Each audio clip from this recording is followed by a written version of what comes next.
जादुई जंगल ढाबा। एक काल्पनिक कहानी। एक समय की बात है, घने और रहस्यमय जंगल के बीचों बीच एक छोटा सा ढाबा हुआ करता था। इसका नाम था जादुई जंगल ढाबा। यह कोई आम ढाबा नहीं था।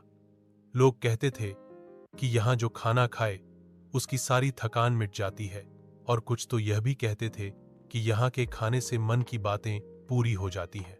इस ढाबे का मालिक था बाबा निम्मो, एक बुजुर्ग लेकिन हौसमुख और रहस्यमयी रसोइया। उसकी दाढ़ी घुटनों तक आती थी और उसकी आंखें चमकती थीं जैसे किसी जादुई किताब के पन्ने। ढाबे की खासियत। ढाबा दिन में आम ढाबे जैसा दिखता, लेकिन जैसे ही सूरज ढलता यहां कुछ अलग ही माहौल बन जाता। पेड़ की शाखाएं धीमे धीमे झूमने लगती, आसमान नीला नहीं बल्कि जामुनी हो जाता, और हवा में एक मीठी सी खुशबू फैल जाती। खाने का जादू। यहाँ की सबसे मशहूर डिश थी इच्छा पूरी खिचड़ी। कहते हैं अगर कोई सच्चे दिल से अपनी इच्छा सोचकर एक कौर खिचड़ी खा ले तो वह जरूर पूरी होती है। इसके अलावा हांसता पराठा, यादों वाली चाय और सपनों की लस्सी भी बहुत प्रसिद्ध थे। एक दिन की बात, एक दिन एक छोटा लड़का आरव रास्ता भटकते हुए उस जंगल में आ गया। भूखा और थका हुआ उसने ढाबे की रोशनी देखी और अंदर आ गया।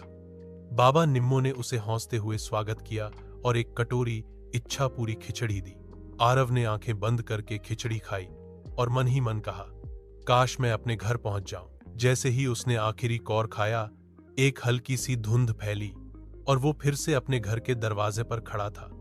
उसके हाथ में ढाबे की एक पुरानी लकड़ी की चम्मच थी जिस पर लिखा था, जादू उन्हीं के लिए होता है जो दिल से चाहें। समापन। लोग कहते हैं कि आज भी अगर आप किसी घने जंगल में सफर कर रहे हो और दिल से भूख लगी हो, तो कहीं न कहीं एक टिमटिमाता दीपक और हंसता हुआ बाबा निम्मो आपका इंतजार कर रहा होगा। जादुई जंगल ढाबा, जहां भूख नहीं, दिल की प्यास मिटती है।